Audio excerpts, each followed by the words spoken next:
group nila. Ano bang nangyayari?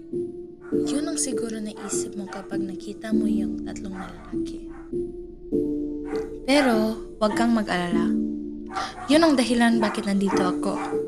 Kaya nagsimula ito sa isang babaeng pinangalanan ng Chris Tan. Siya yung pinakamaganda sa buong paaralan nila, kaya nga madaming tao nakagusto sa kanya. Pero tatlong lalaki sa particular, which are Rafael Garcia, Miguel de los Reyes, at si Brent Manalo. Pero, ba't naging ganyan sila? Ano ba nangyayari? Teka, ipapakita ko sa'yo.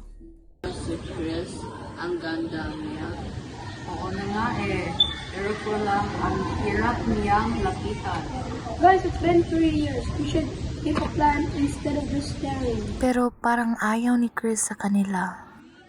Oy, sapat ka ba? Because you make my heart beat very fast.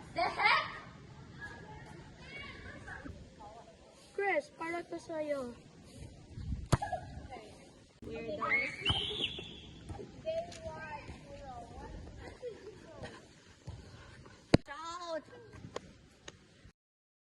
Weirdos. Nakakahiya. Para akong tanga kanila. I think we've officially reached peak awkward. Tama na ang drama. Kailangan natin ang bagong